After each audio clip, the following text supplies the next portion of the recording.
So I don't think I've ever had a successful wet dream. It'd be kind of cool to experience it at least once. And if you don't know what a wet dream is, you shouldn't be watching this video. You should be playing Minecraft or coloring. But every opportunity I've had to score in my dreams, I just immediately cockblock myself. Like for some reason, whenever I dream, I suddenly develop a conscience or morals, and I'll be like, no, I'm in a relationship in this dream. I can't do stuff with you. Or, no, I don't know you like that. There's no way I can do that, and just immediately fuck it up for myself. I don't know, I feel like I'm missing out. It kind of feels like it's like a rite of passage for guys. So I seem to be the only person confused by the 6-7 meme, not because of the meme itself, but because 6 would never interact with 7, since 6 is scared of 7, because 7, 8, 9. Yeah, I bet you forgot about that one, didn't you? And you know what else you forgot? To like and subscribe. Do it or 7's gonna eat your family next, and I'm gonna be watching. You ever forget an entire day, and the only thing that you retain is like a meme or a stupid thought? Almost like it completely overrides your entire memory like a virus? Like, I could be doing something all day, and they'll be like, yo man, so what did you do today? I'm like, well, I thought about a dancing banana man for about 20 minutes, and then I contemplated why platypuses are so fucking ugly. They're like, that's all you got? I'm like, yep. If I had a boring day, I'd just replace it with a shitpost or meme. I could just autopilot all day and retain nothing, so my brain is officially cooked. So my interactions with ducks have been pretty strange my entire life. But first of all, ducks are buttholes and they don't care about anything. Like they feel a little too invincible in today's society. Like they'll stop traffic and just shit on you for no reason. One day I'm just gonna scoop one up by its noodle-like neck and bring it home for dinner. But one time we were living with one of my dad's friends, and as a prank he decided to catch a duck, and when my sister came home from school, the second she walked into the door, he just straight up threw the duck at her, which was hilarious, but it kinda came at a cost. It ended up running around our house and shitting everywhere. And then when he went to catch it again, it ended up attacking him. And it turns out ducks actually have really sharp claws. So we got it out the house. And then for revenge, for attacking him, my dad's friend sent us on a manhunt for this duck. And that's when we found out ducks are way too resilient and overpowered. Because we found it, and I hit it upside the head with an aluminum baseball bat. My name is Mud. And that thing just quacked at me and flew off. I'm pretty sure hitting it with the bat hurt me more than it hurt the duck. So do you ever have that one coworker that you swear to God is like 1 IQ away from getting a check every month? So I'm working at a gas station with this chick. She's ringing up customers and a customer tells her, hey, the bowl of peanuts are running low on water. You might want to check it out. So she's like, okay, and turns to look at me. And I could feel it. I could feel that she was about to ask me something fucking stupid. So she's like, what do I do? And in my head, I'm like, you add water to it, stupid. But I'm like, maybe she just wants a more specific answer. Okay. I'm like, go to the spigot where we have boiled water for like the tea and stuff. You can just fill a cup up with that and add that to the peanuts, so you won't have to worry about the temperature changing too much. And she's like, okay, what cup do I use? At that point, I was so flabbergasted and kind of shook my head. And I'm like, you know what? I'll take care of it. And this isn't just a one-off example either. She legit gave me PTSD from her stupidity. I think about this bitch every fucking day. So if you've ever watched the TV show Married with Children, they have an ongoing show that they'll bring back as a bit called Psycho Dad. And now, back to Psycho Dad. And it was possibly the greatest TV show never made. Just look up clips of it, it's amazing. So if I ever get enough money before I die of a lightning strike or volcano-related accident, because that's the one thing I can plan, I'm definitely gonna fund this show and make it a real thing. And I'm gonna have the writers from The Whitest Kids You Know and It's Always Sunny in Philadelphia, and it will be the greatest show of all time. So I don't think I would ever hire a hooker, not because of any morality or monetary reasons. It's only because I don't like wearing condoms. Like, that's the real reason. I've never used one and I never will. I've pretended to put one on a couple of times, but that's it. If I ever hired any escorts or anything, I would probably just do what my daddy used to do. He would legit just go through the phone book and just hire a few of them, and then just buy them and invite them over to party. Like, he wouldn't even do anything with them. Because if you know, you know. Escorts are legit the coolest people to ever party with.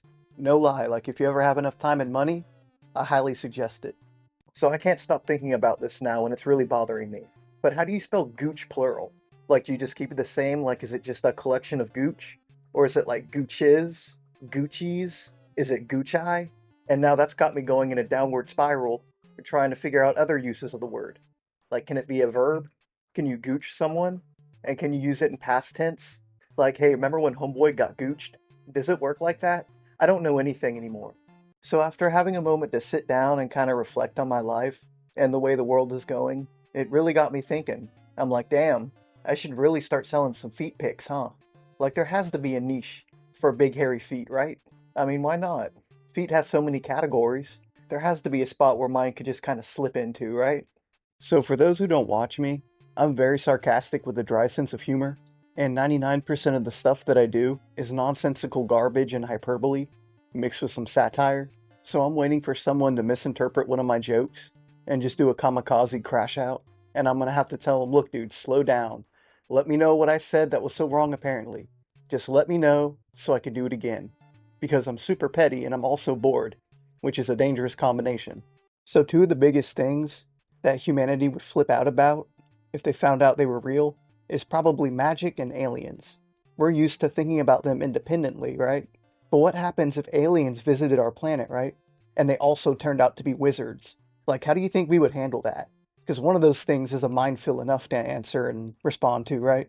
Because even trying to find out what to do with just one of those is a lot, right? So how do you think people would handle that? Do you think it would just be immediate chaos? Because if it was just either or, I feel like I could process it a little better. But if you're going to throw both of them all at once at me, I don't know if I can mentally handle it. But it would still be fun just to see the world go to shit. The big religious countries will probably be the first ones to flip out, let's be real. So a crazy thing I've seen multiple times is accusing other people of being racist who also happen to have mixed kids. And they try to say just because they have mixed kids, then they could still be racist. Which I think is the absolute dumbest fucking thing I think I've ever heard. Like one time one of my bosses was trying to tell everyone to cut their hair because she was tired of finding hair in all the fucking food. And one of the girls there immediately tried to accuse her of being racist. And I'm like, yeah, her daughter's mixed, right? Like her first husband was a black dude. Like, and she said verbatim, just because she has a mixed kid doesn't make her any less racist. And she was like, man, still, that don't mean nothing. So I'm like, is it normal for people to think if you have mixed kids and was in a relationship with someone of another color or race that you can still be racist? If you ask me, I think more people just need to be locked up in institutions. So I think the concept of getting amnesia sounds pretty cool. We've all wanted to restart our lives at some point, though it would suck if you were a criminal. Like someone points you to a police station, and next thing you know, you're going to jail, because remember it or not, you're a criminal. So that'd be a shitty way to start a new life. Or if you're poor, like you just come back into consciousness, and you're borderline homeless, with an ugly wife and shitty kids. Just like, dang, I shouldn't have come back, huh? Which being poor would super suck, because I'm pretty sure the government doesn't just keep an amnesia organization fund open just in case, So they find out who you are and they're just like, yeah, you're a poor piece of shit. You're like, where do I go? And they're like, I don't know, figure it out, stupid. And then they just kick you back onto the street like, good luck, fucker. Actually, wait, I take it all back then. I'm poor, so I don't want amnesia anymore. So I get asked sometimes why I talk like I'm black. And I'm just like, what are you talking about? Usually when I'm talking to a younger brother or sister. And I'm just like, what are you talking about? You mean a southern accent? I didn't know black people patented the southern accent, my bad. But that shit's so funny though, because every generation has their slang. But now if you use any type of slang in general, it's considered trying to talk like you're black. Although I did read somewhere that apparently since the internet, accents have been starting to kind of die out. So if you're a younger person, you probably forget that certain regions have their own dialect, way of speaking, slang, etc. So it's just so funny that I get to see that shit in real time. But if talking black is a thing, my daddy's mixed, my stepmama's black, and I grew up going to an all-black church. So if anyone's earned the right to talk black, it's me. So am I the only one that finds role-playing in the bedroom to be absolutely hilarious? Like if it's keeping it simple, like just throwing on an outfit and doing a specific activity for the evening, then I guess it's tolerable. But the funniest ones to me are when they change their entire personas. So that's like going up to your significant other and being like, hey babe, you know what would really turn me on about you? If you were somebody else. Like in any other situation, that would be a huge red flag. Not judging or shaming, I get it. Sometimes you gotta mix it up and have some fun. Though just in case, the more specific the scenario is, the more suspicious you should probably be, just saying. So I grew up thinking all dads taught their kids at least one thing from these three categories. It was either hunting and fishing, cars and machines, or carpentry and appliances. Because they're all useful skills to have and they also teach you how to take care of yourself. But as I grew up, I realized a lot of people didn't have any experience in any of those categories. Like if you didn't have a dad or mom that was into that type of stuff and they couldn't teach you it, that's one thing. You can't blame them for that. But if you're from the South like me, I'd like to think it's pretty common. So I'd ask them, I'm like, dang, what did your dad teach you then? And they're like, nothing really. He just told me to go to school, and after I got out of school, he told me to go to college or find a job. Which is fair, don't get me wrong. But where's the familial bonding and skill learning as you grow up. Because it's funny, as a man, I actually felt a great sense of pride in teaching a lot of my friends like how to fish and stuff for the first time. So I think doing things from one of those three categories leads to a strange, instinctual fulfillment as a man. I don't know, that's what I think. So yeah, cops stopped us, searched us, groped me, called us midget Al-Qaedas, and then sent us on our way. So the weirdest cop interaction I think I've ever had. Me, my sister, and some friends were walking to a McAllister's to get some nachos, and on the way there, a couple of our friends thought it would be a fun idea to unzip the bottom of their bondage pants, you know, those trip bondage pants that were cool in the 2000s, and wear them on their heads like a mask. So this cop car pulls up and blue lights us, and stops us and tells us to put our hands in the car. And while they're searching us, I was actually going commando that day, and the cop searching me notices, and he's like, "You ain't got no drawers on, boy?" I'm like, "Nope." He's like, "Well, at least pull your pants up." Then proceeds to put his thumb inside my pants, touching my butt, and then pulls my pants up. Then the one cop tells us to not wear something that could cover our face and heads, because for all they know, and I quote, we could have been a bunch of midget Al-Qaedas, and I'm not even making that up. Because we were so thrown off, we started laughing, and the cop got mad at us. He's like, "Oh, you think this is funny?" And I'm like, "Bro, how is that not funny? You just called a bunch of white people midget Al-Qaedas." Then they had the audacity to tell us to stop being stupid and go about our business. So that was pretty awkward. But the McAllister's nachos were pretty good though. So I'm going to say the most American thing, followed by the most un-American thing. So I love weapons, but I couldn't ever get into guns for some reason. I think it's just the years of using close combat weapons, because I was like 9 or 10 and my dad taught me how to use nunchucks. Then growing up, me and my friends would always construct our own swords and sword fight each other. So if I had to pick a favorite weapon of mine, I know it's probably going to sound cliche, but I'd have to say the katana. Just because it feels like there's a science behind it that I appreciate. Like the skill and precision to use it effectively just looks beautiful to me. And once you know what you're doing, you can completely personalize it to your own taste. Like everything from sword length, design, and even the alloys you use in the metal in it. But yeah, it's just super satisfying getting that perfect, beautiful slash with the katana on your target. But yeah, I've used everything from flails to naginatas. So if y'all have a favorite weapon, give it a shout out in the comments. I'm pretty sure everyone appreciates a cool weapon. So I just gotta say, humanity in established society is pretty cool. That was really hard to say, by the way. Try saying that twice as fast. Because when you take a moment to look around, it's pretty impressive. Like, we've achieved so many crazy things. Like, we have large constructed buildings made of metal, wood, and they're powered with this thing called electricity. Then if you ever get hungry or thirsty, you can go to one of those constructed buildings, and there's just food and water everywhere. Yeah, you gotta buy it, or, maybe get a 5-figure discount, but it's there. It's an option. You don't have to hunt or forage for anything. And then you get to go home to your own constructed building, and we have this thing called the internet to where you can learn and see everything the world has to offer. So if you take a moment to step back and kind of appreciate everything, humanity's done some pretty impressive stuff, I must say. So my dream is to one day build like a medieval style moat around my house, and in it I'm going to fill it with sharks with laser beams attached to their heads. Because ever since I heard about them in Austin Powers, I've always wanted one. So I'm going to have sharks with laser beams attached to their heads, and the rest of the fish are going to be angry mutated sea bass. And every year I'm going to host a boating obstacle course around the moat, and if they succeed and live, I'll give them a good bit of money. So if I have a superpower, it's definitely gotta be destructive farts. Like one time my sister had one of those Furbies, which are horror-inducing mechanical creatures, but I remember farting on it, and it did this gut-curdling scream and then just slowly died. And my sister couldn't even be mad. She was like, "He farted on my Furby and killed it." I think I should have got a reward for that shit. Or at school one time I was at recess and saw a mole cricket, and for some reason my instinct was to bend over and fart on it, and it immediately just keeled over and accepted its fate. The earth was one mole cricket short that day. So yeah, don't ever test me or I will fart on you. So if working has taught me anything, it's know that your bosses are probably banging each other. It could just be my luck, but every company I've joined, it seems like the higher on the ladder you get, the more it just turns into a sex party. Whether it be bosses or managers with the others, or just straight up the bosses and their employees, which you could argue wouldn't be so bad if said people weren't also in relationships. Because once the jig is up and you see one person get busted for it, it just domino effects, and you'll notice everyone is in on it. So next time your boss comes at you being petty, just give them a little smirk like, "I know what you're up to." Like I said, it could just be my luck with employment, but I'm starting to recognize a pattern. Alright, here's my VTuber checklist to decide if I'm going to watch you or not. Number 1, have a female avatar. Number 2, have a female voice. Number 3, speak English with an accent. Number 4, have big boobies. Number 5, don't be cringe, just act normal. I call this my high five checklist. If you follow this formula, I'll give you a chance. So I think we could all agree that you should never trust anyone with only a mustache. I'm pretty sure every person I've ever met with only a mustache has turned out to be a complete scumbag, and I'm pretty sure statistics backs me up on this. So it's all or nothing. If you don't have a complete beard, I don't trust you. It's like the nicer the beard, the nicer the personality. And if they only have a beard and no mustache, it's like a 50-50 chance.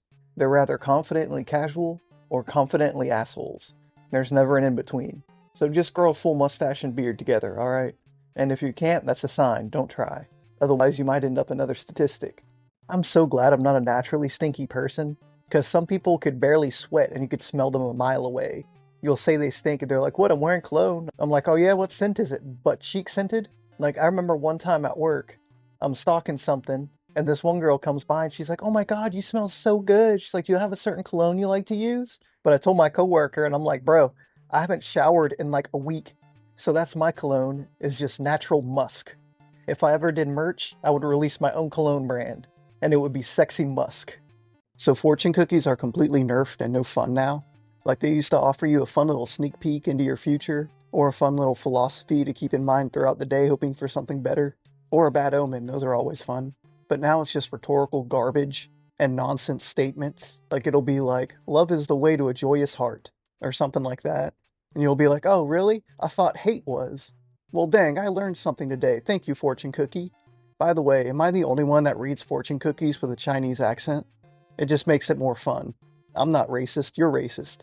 Am I the only one that finds it absolutely hilarious that people get plastic surgery in order to look like different ethnicities or stereotypical aesthetics of another culture? Like you can be a Korean and get eye surgery in order to look more westernized, or you can experiment with melanin, or you can go out and get a Brazilian butt lift with heavy artificial tanning, then pretend to have an accent and try to fit in. Yet for some reason, you can't even do blackface in movies anymore without people getting mad, or even be someone of a different race playing the part of someone from a different race. Yet at any point, you can decide you want to look like a different person of a different race and just go and get plastic surgery and no one cares. But after the procedures, as long as you're hot enough, you get pretty privilege, I guess. So anything after that point doesn't really matter, so it kind of balances out. So am I the only one waiting for official advertisements for companies to become like peak degenerate? Like we're starting to see how much more wild ads can be, but now I'm waiting for like KFC or something to pick up on it. It'll be like, introducing KFC's new loaded chicken bowl. It's so good it'll make you want to put your dick in it, or something like that. Because how close we're becoming to idiocracy, I'm honestly just waiting for the advertisements in real life to reach idiocracy levels in due time. So me and my friends got robbed one time. We're cutting through the woods on the way to a CVS, and as we're going, someone pulls one of our friends off the path and pulls a gun out, telling us to give them money, the whole spiel. But then after we give them what we got, one of the guys is like, hey man, sorry man, it's nothing personal, I just need to get diapers for my kids and stuff, Then proceeds to pull out a joint and smokes with us. So we end up talking to these dudes for a little bit. Then after we're finished, they're like, alright, now y'all go ahead and go. Like, we know where y'all live, so don't think about telling no one. And me and my friends went back home. And as we're walking back home, we just had this moment where like, dude, what the fuck just happened? Like, we just got robbed, the dude smoked a joint with us, apologized, and then we had a conversation about life. As robberies go, that was probably the most awkward robbery anyone has ever seen. So tampons are incredibly useful, and I think even guys should keep some on them. Because think about it, they're pretty much makeshift gauze pads, right? So you could use them for first aid, for nosebleeds or whatever stupid injuries we guys get. And certain tampons, you could actually use the paper that they're wrapped in and use those to roll joints. So hey, you learn something every day, right? And next time you're out and about and a girl needs a tampon, you'll be like, here you go, babe. And you'll be like the best man ever. So I've come to realize that I like talking at someone more than I like talking with someone. And I think that's from years of me just shutting up and listening to people. And ironically enough, those same people I would talk with couldn't get out the room fast enough whenever I started speaking. So after years and years of that, I'm just like, alright, you know what? I'm gonna talk. You're gonna shut up and listen now. It's your turn. I think it's like a quiet guy's curse or something. I think the biggest change in rap music compared to now is before it was based on storytelling, reminiscing about things you had to do in order to get out the hood, or bad habits, right? And being glad they got out of that environment, right? Because what, you think they're about to make all this money and then just move right next door? That don't make no sense. But now it's all about perpetuating it and continuing to act a type of way that you don't need to anymore. Or pretending that you're still a part of ghetto culture even though you know you have the means to get away from it. And the only reason you're still repping it is to monetize it and to remain relevant to the masses, even though the jig is kind of up. So I'd say that's the biggest reason. Before it was about getting out, now it's about keeping everyone locked into that mentality. So think of this as like a little PSA message, and remember to befriend everyone, because you never know who you interact with can end up being a wizard or a serial killer, both of which are terrifying. Because a wizard could do whatever they want and you can't disprove anything or prove anything. And with the serial killer, you don't know until it's too late. So just in case, try to be friends with everyone, give everyone the benefit of the doubt, or remain neutral and give out candy bars, the usual. So this is how messed up my school was growing up. So this kid had died, and the principal was going classroom to classroom to kind of break the news to us for some reason. I don't know why they thought that was a good idea. And in the back of the classroom, this one brother gets up and he's just like, "Yo, that motherfucker died jacking his dick." And everyone in the class just busted out laughing. So apparently prior to this, the older brother had also gone to our school and was telling everyone that his younger brother had discovered autoerotic asphyxiation. So if you don't know what that is, that means you're a good Christian, but it means you like cutting off oxygen to your brain whenever you go to please yourself. And everyone had known this, so the second the principal told us the news, and the dude said that out loud, we all busted out laughing because we knew what the deal was. We just didn't think it would happen so soon. And the principal is just holding her hands over her mouth, just mortified. Because apparently this kid in middle school tied a belt around his neck off a bunk bed, and his brother discovered him with his pants around his ankles, no longer with us. And yeah, we're so terrible we thought it was pretty funny, but hey, life is crazy. So I've come to realize it's not thirst traps themselves that get me mad. It's the fact that they're over or under edited. It's like, come on, could you really not edit out the part where you pick up your phone or put it down? Or it's on the opposite side of the spectrum, to where it's like, come on girl, you're not Cinderella, alright? No need for all the extra glamour and special effects with your princess or queen-like setting. It's just like, come on, go up there, strike a pose, show us the goods, get to the point. So apparently people find it offensive to be called weird. I thought it was something to take pride in, especially if it's part of your personality in an honest way, right? Like if someone calls me weird, I'm like, "Yuzzur, you dang right I am." Like you own up to it. But I guess really it comes down to the context of it, right?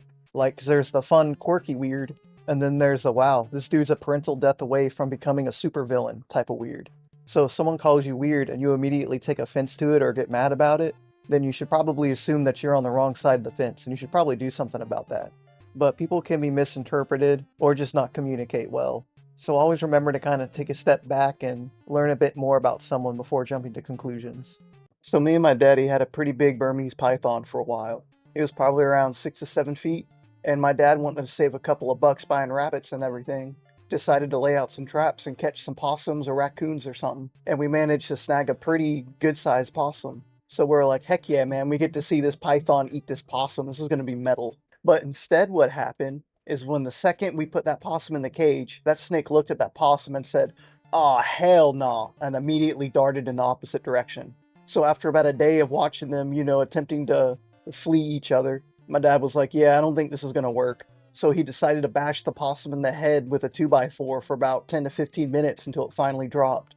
Then as he's catching his breath afterwards, he's like, "Well, I guess we won't be doing that again, huh?"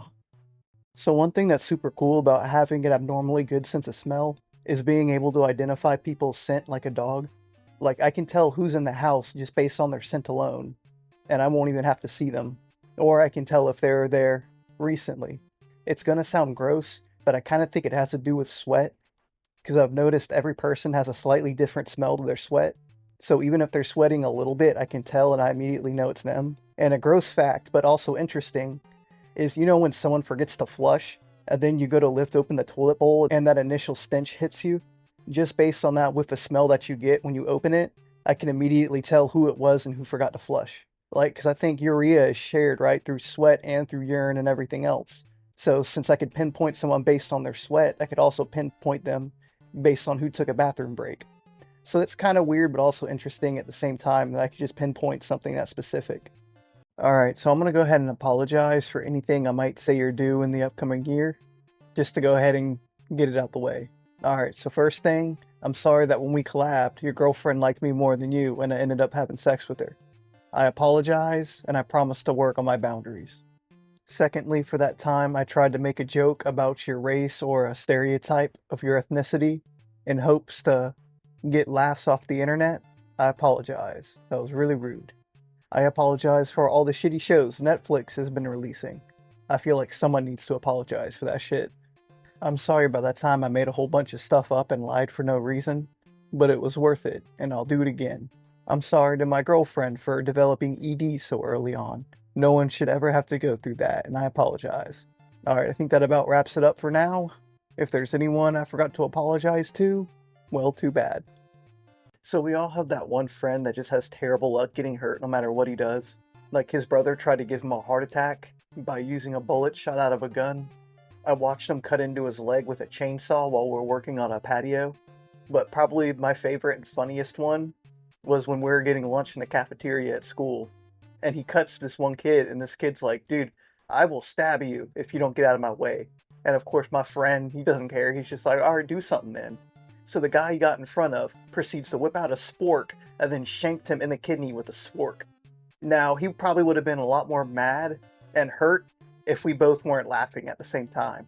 He just kind of looked at the spork, looked at the kid, and he's like, dude, did you just stab me with the spork?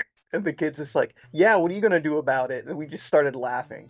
But we ended up going to the nurse's office shortly after. He was losing a lot of blood. Do you ever just sit and contemplate dumb things for no reason? Like, does a fat girl's opinion hold more weight than a skinny girl's? Or if the clocks hit noon, and then started going in reverse, and started counting backwards, would anyone really notice a difference? Or if your car was getting towed by a tow truck, and it was easier just for you to stay in your car as he's towing you, if the person driving the tow truck gets a speeding ticket, do you also get a speeding ticket since you're technically in a car? Or if there's a neighborhood full of only blind people, would there be any signs up?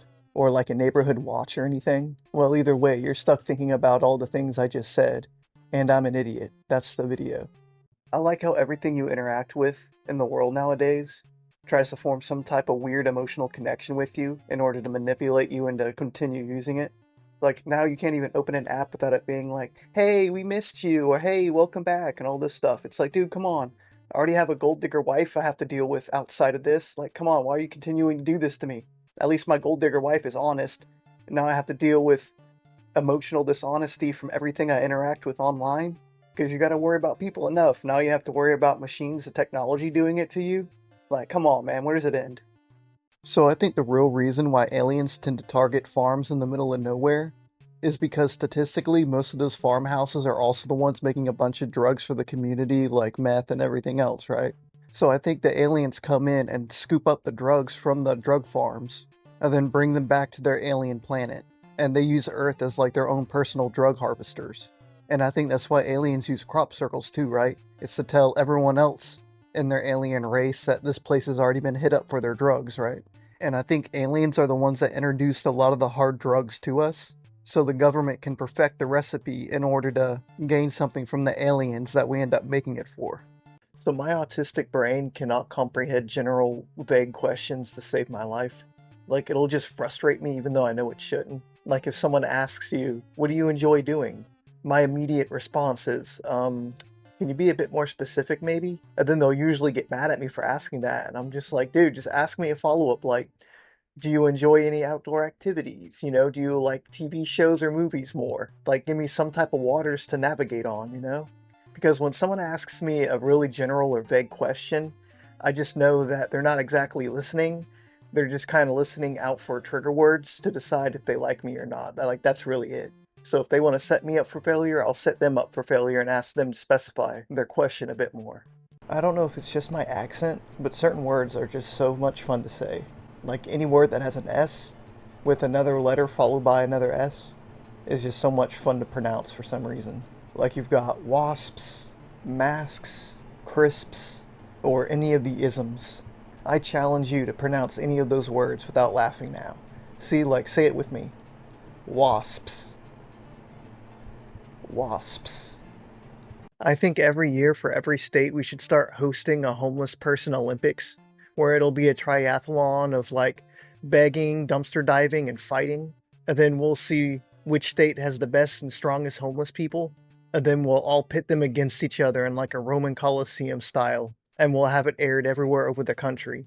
And all the revenue received will be to, ironically enough, to help fund homelessness. I think it would pop off. I think it would be fun and entertaining, to say the least. So I'm sitting here scrolling through random websites trying to find a topic, and the next thing I know, I see an advertisement for a gay test. Like, I don't know if it's one of those like IQ tests where you fill it out and they're like, hey, spoiler alert, you're gay. But I didn't think that was something you needed to take a test for. I figured that was something you kind of already knew. I didn't think it was that much of a mystery, but I still find it so funny that even times like this, to where we're open to any type of sexuality, people are still like secretly doing quizzes to see if they're gay, presumably trying to probably fit in with whatever group of people is popular at the time. It's so crazy seeing how violent schools have gotten, especially considering back in the school where I grew up at, we actually would fake a school shooting at least once a year. And I wish I was making that up. The kids loved it. The parents, not so much. They didn't really care for it, but we usually kept it pretty hush hush. And FYI, it wasn't the students doing it, it was the administrators. They would wear masks and disguises, and then they would get paintball guns and start hunting us down. Shoutouts to my old homeboy Seth, man. He was a real one. But he was also a big one. So when they faked the school shooting, I immediately pushed him in front of me and he got super mad at me afterwards. But I'm like, come on, man, you're like the perfect meat shield. Let's be real. Days like that really knows how to test the friendship between schoolmates.